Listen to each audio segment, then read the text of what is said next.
Student, विषय account, chapter 8 मुख्य रोजनामचा। हमने पहले भी देखा सहायक पहिया है, रोकड़ पहिया है। तो हमने देखा कि जो सहायक पहिया या रोकड़ पहिया में जिन व्यवहारों का समावेश नहीं होता था, हम उनको मुख्य रोजनामचा में ट्रांसफ़र करते थे। तो मुख्य रोजनामचा है क्या? तो सबसे पहले वो देखते हैं। अन्य सहायक पहियों में जो व्यवहार सामान्यतः नहीं लिखे जाते, ऐसे व्यवहार जिस सहायक पहिये में लिखे जाएं उसे मुख्य रोजनामचा कहते हैं। वापस से अन्य सहायक पहिया जैसे कि रोकड़ पहिया और सहायक पहिया, क्योंकि उससे पहले हमने कोई भी सहायक पहिया नहीं देखी है। हमने आगे देखा था रोजनामचा, जीएसटी, लेकिन सहायक पहियों में सिर्फ सहायक पहिया और रोकड़ पहिया। यहाँ पे खरीद बही, बिक्री बही, खरीद वापसी, बिक्री वापसी, तो हमने वो देखा था।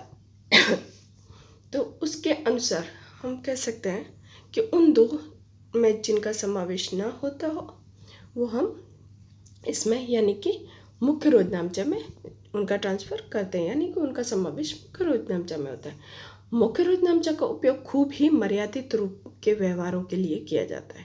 सभी व्यवहारों के लिए मुख्य रोजनामचा का इस्तेमाल नहीं, हाँ, लेकिन इसमें मर्यादित और सीमित व्यवहारों का ही समावेश होता है। मुख्य रोजनामचा का नमूना हमने देखा, जैसे हम नॉर्मल रोजनामचा या जर्नल लिखते हैं, उसी के जैसे ही है। तारीख, विवरण, खाता, प्रश्न नंबर, उधार, जमा। अब मुख्य रोजनामचा में लिखे जाने व्यवहार कौन कौन से हैं? मुख्य रूप से ये 6 प्रकार के हैं। पहला है प्रारंभिक रोजनामचा, यानी कि प्रारंभिक में हम लिखते थे शेष आगे लेके गए, तो उसको, या अन्य सहायक पहियों में जो लिखे न जाने वाले व्यवहारों, जैसे हमने कई व्यवहारों में लिखा था कि ये व्यवहार हम मुख्य रोजनामचा में जाएगा, यहाँ पे इसके कोई भी असर नहीं होगी, तो ऐसे व्यवहार, खाता परिवर्तन के व्यवहार, एक खाता से दूसरे खाते में जब जा रहे हो तब अंतिम व्यवहार, यानी कि जहाँ हम लिखते थे शेष आगे लेके गए, वैसे व्यवहार, समायोजन के व्यवहार या भूल सुधार के प्रविष्टि के व्यवहार। तो इन सभी व्यवहारों का समावेश यहाँ पे किया जाता है। जो अलग अलग व्यवहारों का हमने वर्गीकरण किया है, इन व्यवहारों का समावेश मुख्य रोजनामचा में किया जाता है। अब हम इसका कुछ उदाहरण से आगे समझते हैं। उदाहरण में पहला, युवराज लेनी हुंडी, देनी हुंडी, खरीद वापसी, बिक्री वापसी के व्यवहारों के लिए अलग अलग वहियां नहीं रखता है। निम्नलिखित व्यवहारों का लेखा मुख्य रोजनामचा में कीजिए। पहला है, मयूर नाम के देनदार पर लेना की रकम के लिए 8,000 की हुंडी लिखी, जो स्वीकार करके वापस कर दी गई है। जैसे हम रोजनामचा में करते थे, एक एक एंट्री पढ़ के एक एक उसका आंसर देखेंगे। ओके, यहाँ पे भी हम वैसा ही करेंगे। मयूर नाम के देनदार पर वसूली की रकम के लिए 8,000 की हुंडी लिखी है, जो स्वीकार करके वापस कर दी है। स्वीकार की है, उसके बाद वापस कर दी है, तो इसका रोजनामचा क्या होगा? लेनी हुंडी खाते उधार और मयूर खाते जमा। लेनी हुंडी खाते उधार और मयूर खाते जमा। फिर हमारे पास 7,000 के दायित्व पेटे केतन द्वारा लिखी हुंडी। हमारे पास 7,000 के दायित्व पेटे केतन द्वारा लिखी 5,000 की हुंडी हमने स्वीकार करके वापस की, यानी कि हमने स्वीकार भी किया एंड देन उसको हमने रिटर्न किया है, पास ऑन टू अनदर। तो उसके लिए हमारी, क्योंकि ये देनी हुंडी थी, लेनी हुंडी है, तो केतन खाते देनी हुंडी खाते जमा, केतन खाते उधार और देनी हुंडी खाते जमा। हमने पहले में स्वीकार करके ली थी लेनी हुंडी, दी है तो देनी हुंडी। ओके, तो केतन खाते उधार 5,000 और देनी हुंडी खाते जमा 5,000 जमा। अब तीसरा है, मयूर द्वारा स्वीकार करके पकने की अस्वीकार की, यानी कि पकने की तारीख पे अस्वीकार, देनी हुंडी हमने वापस अस्वीकार कर दी है। तो मयूर ने लेनी हुंडी थी, लेनी हुंडी स्वीकार करके अस्वीकार की है, तो मयूर खाते उधार और लेनी हुंडी खाते जमा, क्योंकि हमने पहले लेनी हुंडी उधार की थी, अब उसका क्रॉस एंट्री हो जाएगा। ऊपर पहली वाली एंट्री में आप देख सकते हैं कि हमने उसको लेनी हुंडी खाते उधार और मयूर खाते जमा किया है। अब यहाँ पे उसकी क्रॉस एंट्री कर दी हमने, सिर्फ अपोजिट किया है। ये वाली देखिए, इसमें और इसमें, यहाँ पे मयूर खाते उधार और लेनी हुंडी खाते जमा। ओके स्टूडेंट, नेक्स्ट, रुपये 4,000 का माल चेतन को वापस किया। यह माल 10 दिन पहले 3 महीने की साख पर मुद्दत पे खरीदा गया था। यानी कि चेतन खाते उधार और खरीद वापस खाते जमा। चेतन खाते उधार और खरीद वापस खाते जमा।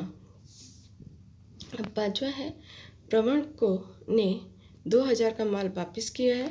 हमने 2 मास की साख मुद्दत पर बेचा था, यानी बिक्री माल वापसी है।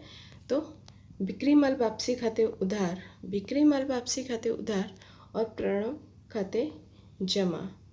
ठीक है, यहाँ पे विवरण सभी में लिखा गया है स्टूडेंट, विवरण सभी में लिखना है। उसके बाद टोटल करेंगे, टोटल यानी कि उधार तरफ का एंड यहाँ की जमा तरफ का कुल योग है 27,000।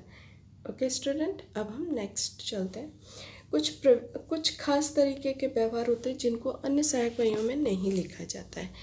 अब वो उदाहरण के जैसे देखिए, यहाँ पे जो नहीं लिखे जाते हैं वो कौन कौन से व्यवहार हैं। जैसे दान में दिया गया माल है, नमूने में दिया गया माल है, निजी उपयोग में लिया गया माल, निजी दैट मीन्स आहरण के लिए किया गया, हुंडी अस्वीकार की गई हो, डूबत ऋण हो, बैड डेबिट्स हैं, लेनी हुंडी हो, का बिक्री प्रस्तान किया गया हो, आग हो, दुर्घटना हो, चोरी हो आदि के माल के जो नुकसान होते हैं वो नहीं लिखे जाते हैं।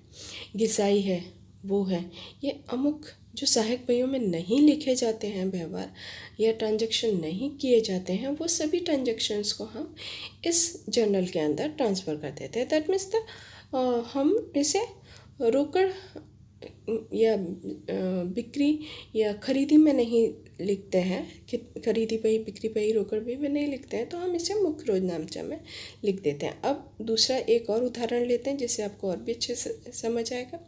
उदाहरण सेकंड, निम्नलिखित व्यवहारों पर से श्री अमरनाथ की वही में मुख्य रोजनामचा लिखिए 2014 अक्टूबर 1।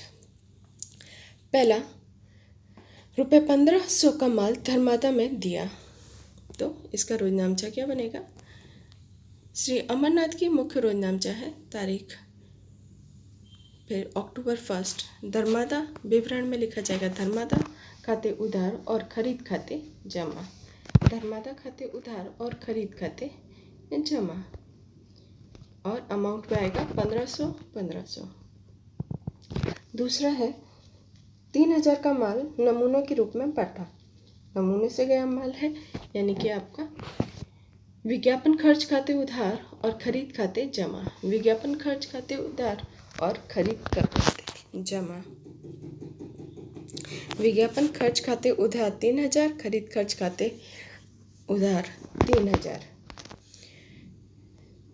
तीसरा है 2,500 का माल निजी उपयोग के लिए धंधे में ले गए, 2,500 का माल निजी उपयोग के लिए धंधे में ले गए, तो आहरण खाते उधार और खरीद खाते जमा, आहरण खाते उधार 2,500, खरीद खाते जमा 2,500, और विवरण में लिखा जाएगा 2,500 का माल निजी उपयोग के लिए लेके गए।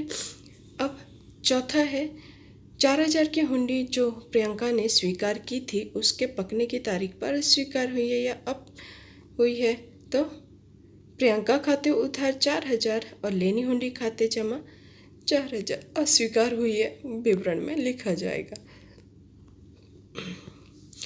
पांचवा है रुपये 3,500 को नरेश से लेना था, वह वसूल नहीं होंगे, लेना तो वो वसूल नहीं होंगे, वसूल नहीं होंगे मतलब सीधा सीधा है कि डूबत ऋण है, डूबत ऋण है तो हम डूबत ऋण की एंट्री, डूबत ऋण खाते उधार और नरेश खाते जमा, डूबत ऋण खाते उधार और नरेश खाते जमा 3,500, 3,500। अब नेक्स्ट है छठा, 2000 की लेनी हुंडी बिक्री प्रिस्कांट करके 2050 के दायित्व बेटे पंकज को दी है। तो पंकज खाते उधार 2050, लेनी हुंडी खाते जमा 2000 और कसर या बट्टा खाते 50, क्योंकि 50 वो नहीं दे रहा है इस वजह से।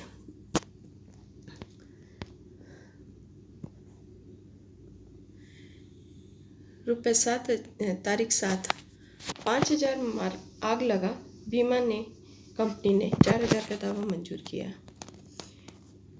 7वां, बीमा कंपनी खाते उधार 4000, आग से हुए नुकसान खाते 1000 और खरीद खाते जमा 5000। आग से हुए नुकसान खाते, क्योंकि बीमा कंपनी 4000 पर नुकसान कितना हुआ, 5000 का माल चला, यहाँ पे देखिए 5000 का माल चल गया पर 4000 ही स्वीकार किया, यानी 1000 का नुकसान हुआ तो 1000 उसमें गया और उसका टोटल देखिए यहाँ पे बीमा कंपनी खाते उधार 4000, आग से हुए नुकसान खाते 1000 और खरीद खाते जमा 5000।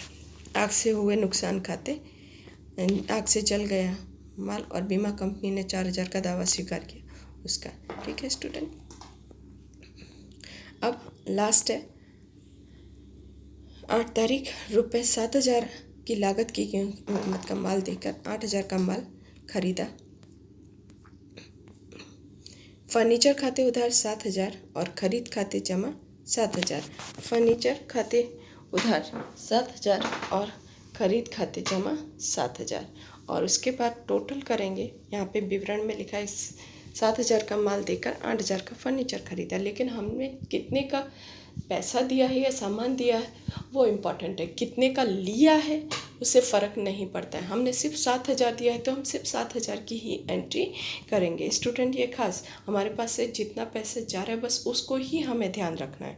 ओके, देन ये कुल टोटल करेंगे, टोटल होगा 28,550, 28,550, दैट मीन्स 28,550। यहाँ का टोटल होगा 28,550।